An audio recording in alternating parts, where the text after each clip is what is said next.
So you got your Florida dealer's license, you got your dealer's license, you got your lot. What's next?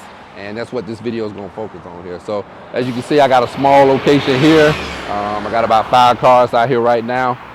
You don't have to start big, but what I do like, I got some decent car like this 21 Dodge Challenger here, and I got some nice stuff out here. So like I say, now that you got your dealer's license, and now you thought that was, you got everything done, you got your location, now you really just get started. So let's go in here and we're going to talk about a few things that you're going to need now that you got your location, your dealer's license. We're going to talk about some mandatory stuff that you're going to need.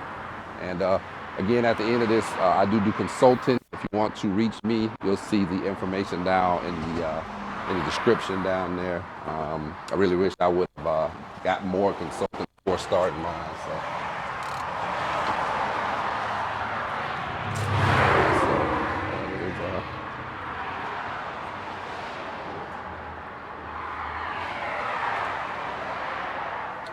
So we're going to go over, like I say, some of the mandatory things you're going to want to do here. And again, you don't, I even suggest, don't start with a bunch of overhead. You see this is a small office. You want something you're going to be able to maintain until, the money starts coming in. So I suggest you get you a smaller location, low overhead as possible. So you can sit down, Ms. J, if you want to make yourself comfortable there. And again, so one of the first things I want to talk about. So before you even get your cars, like how are you going to get your cars? Capital. So if you don't have, that's probably about $100,000 worth of vehicles out there, maybe a little more than $100,000. So most people don't have that cash laying around. So one of the first things that you're going to want to think about is that how can I get money to get my vehicles on my lot? One of the options is called floor plans. So this is like loans basically, but they give you these floor plans, meaning you can buy vehicles from the auction, from other places, and put them on your lot, and they give you a certain amount of time to get them sold. So that's huge. Because again, if you don't have $200,000 to put vehicles on your lot, how you gonna get vehicles for your lot? You got your license, you got your location, everything else. Now, how am I gonna get 100,200 for vehicles? So floor plans. I know all the ins and outs of that. There's ones to avoid, ones that you do want to get. So that's one of your first big things there, floor plans. Again, I'll put my information down below if anybody wants to do some consulting, which I do with me. I actually list several of them for you. I help you get started with them, everything. Avoid a lot of headaches and hurdles. So one of the second things you're gonna need. So now that you got your floor plan, you need agreements and you need relationships with lenders, banks. Now that's separate. They sound, close. They even, you would think they're maybe the same thing, but it's not. The floor plan gets your vehicle on the car lot. The banks, the lenders, are the people who are going to get that car sold. They're going to do the financing for you. So say somebody comes in, because again, the floor plan is only giving you a couple months to get rid of that car. Actually, when you sell that car, you have to be then paid that off to the floor plan. So it won't help you on the financing part. So with financing, you need banks. Like just for instance, like when you go buy a car, if you go out and buy a car today, brand new car, it's going to be financed through somebody. Like CarMax, not CarMax, it's going to be financed through a Wells Fargo, Bank of America, GT Financial, or credit. Some bank is going to finance it. You know what I mean? Sometimes the dealership you, but a lot of times it's not the dealership, and you are not going to have the money unless you just got a couple $100,000 laying around. You're not going to have the money to finance it, so you need banks that will finance it. Very tricky, very hard thing to do. I went through a lot before I could get that, but now I do. I have several banks, so what I can do, I can type in your information right here. It'll go out to 3, 4, 5, 6 different banks, and they'll say approve or deny. They say, okay, this bank here might say, hey, we want $500 down. His payments will be such and such. That's what you want when the customer come in, like a real dealership. Like you go to any other big major dealership, put your information in and come back with that. But getting these banks, these lenders, and getting in business with them is not easy. That was one of the most difficult things that you have to learn, and you need them, because when somebody come and get that 21 Challenge I showed you, they got good credit, they might put down $500,000. Where is the rest of that money going to come to cover to pay for that car off the floor plan? You know that you don't own that car; it's on your floor plan. Again, unless you just do have money, a couple hundred grand where you can buy it and then you can finance in-house yourself if you want. But that gets expensive because even if you say you had 100 grand and you owned all these cars and now you sell them, let's say you sell them all a day, everybody came and put $1,000 down. Okay, you got 5 grand. Now you got to wait on the next 5 or 6 years to get your money back. So you got 5 grand you didn't took in on the down payment for 5 cars, and now you need 5 more cars. So now you need another 100 grand to go get 5 more cars because you're going to be waiting on your money and payment. So bottom line, unless you've got several $100,000 to keep doing that and waiting on your money back in payments, you're gonna need these banks. And again, that's one of the most difficult things that I found trying to get relationships with these banks. Again, I do know how to do it. Get with me down below if that's something you're interested in. Those were the two main things that I wanted to talk about today.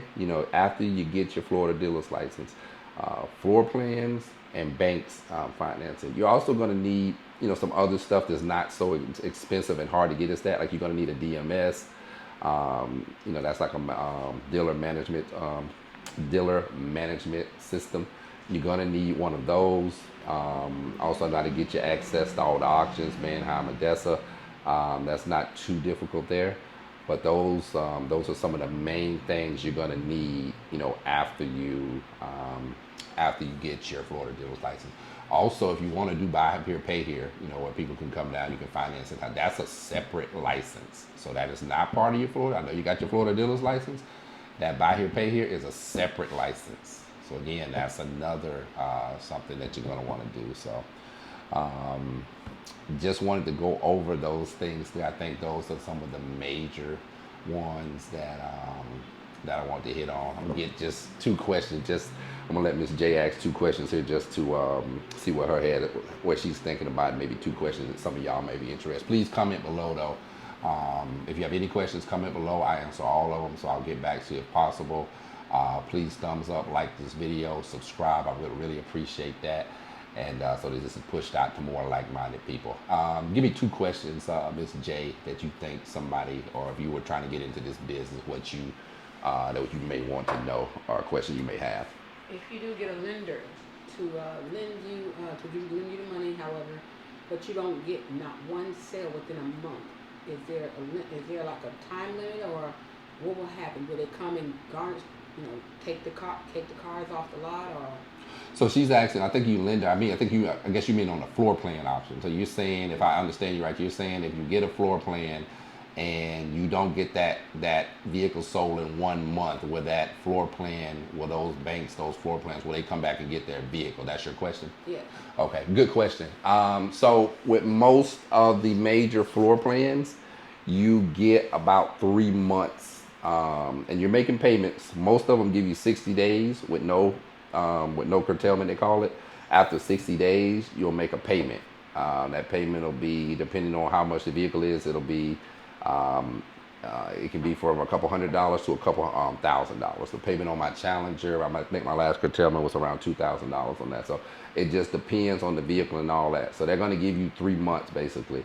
They'll let you extend that most of the time for another 3 months. So at the longest, you got 6 months to get rid of that car. After that 6 months, at the longest, that's with extensions and everything, you have to pay that car off. So they're going to say, hey, after 6 months, we're not giving you any more time. So, that Challenger out there, let's just say I got it for $25,000 on my floor plan, right? Let's just say that's what I paid for it. And after the 6 months, I may be to knock that down to $20,000 or $18,000. So after 6 months, I owe $18,000. Now they want their whole $18,000 on that car. There's no more time. There's no more payment. You got to pay it off. So you get, it's not 1 month. You brought up a good thing. How many months? So it's more, like I say, 6 months max. And you definitely don't want to go over there and mess up your floor plans, because yes, they will. If you don't, that 6 months, they're going to hit, because this has to be linked to your bank account. So on that 6 months, like that day after 6 months, they're going to try and draw that $18,000 out of your bank account. If you can't make that payment or cut them a check for that $18,000, then yes, they will pull up here They will take every damn thing, every car out there on your lot. They'll pull up with tow trucks. They will take everything. They'll even take cars that were not. And this is happening to some dealers. Like if you got cars that you did own, they take everything. And some type of way they're able to sometimes take those cars that you did own to make up for any money that you may be later in fees. So you do not want to run into that. So very good question, Ms. J. Give me one more before we get out of here. All right. The next question would be, what would you say to a new owner, dealership owner? What is the worst thing they could ever do to never do? What's the one thing they should never do? So our question is, what would be the one thing I would say to a new dealer that you should never do? Let me think on that. Some of the big things, the biggest mistakes that you can make as a dealer. I'm going to say, I don't know if this is big, but this is what's coming to my mind. One, biggest mistakes that you could make. Like as far as giving somebody a car and they don't have much good credit, but Yeah. you're going off of just trust. Yeah. That's not the hugest mistake, giving somebody a car that you know that don't got such good credit, because you can repo it. Because I don't have a main one, but I'm gonna name you about 3 that come to my mind that I would say big mistakes that you don't want to make. One, make sure you put tracking devices on your vehicle.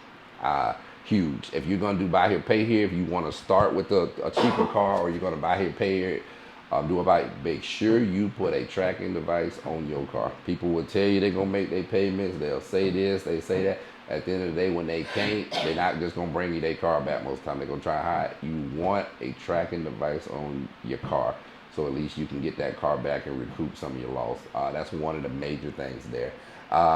Two, be very careful. A lot of dealers, you get started and you want to save money. You want to be like a lower end and get lower end cars. I don't suggest that. So like here, I don't have a repair facility here. So you don't want to go and get like a car, like say a $3,000. If you get a $3,000, $4,000, $5,000 car from the auction or from another, it's trash. They just, bottom line, 90% of that's trash, because you can't get a decent car for $3,000, $4,000, $5,000. And with that, it's going to need some work. So since you don't have a repair facility on site, the mechanic on site, it costs a lot more to take this out to a repair shop to get it fixed. That's going to be a lot more expensive to take this out to a repair shop to go and get that vehicle fixed if you don't have a repair site on site with a mechanic. So that will eat up your profit, because you might get a car, let's say the transmission's bad, you paid $4,000 for it. Now they want $3,500, for the transmission. Now you're at $7,500, and the car ain't worth but $7,000. But when you had a mechanic, he could have slapped that in there for $500, $600, $700. But you gotta outsource it because you don't have it. So if you don't have an on-site repair shop, stay with newer cars. They don't have to be super expensive, but stay with stuff that's newer, that's gonna be okay most of the time. Like stuff that's 4, 5, 6, 7 years old, under 100,000 miles. That's one of the big things I can think of. And thirdly, don't get something too expensive at the auction, because if you do have to run it back through the auction, you can't sell it and you're trying to get rid of it back, you're going to take a loss. So if you buy a $10,000 car and you can't get rid of it in 6 months, you got to run it back to the auction, you might get $8,500 for it. You can probably take that $1,500 loss. But if you bought a $60,000 car and you can't get rid of it, and you're some independent shop like this where they like, okay, I don't know about buying no $60,000 car from an independent shop at the auction. So now you paid $60 for it. When you run it back to the auction, you get $50. Now you didn't took a $10,000 loss, and that may be unsustainable for you. So those are some of the things right there I would tell a new dealer to avoid. I hope that was helpful. Answer some of y'all questions. Again, please like this video. If this content, if this information helped you a lot, I'll be pushing out more videos. Again, if you got your dealer's license, great first step. Now some of these other steps are big and you got to move on those. You can definitely do it. But again, just make sure that you know what you're doing and have a plan in mind and avoid some of those things that I told you. Until the next time.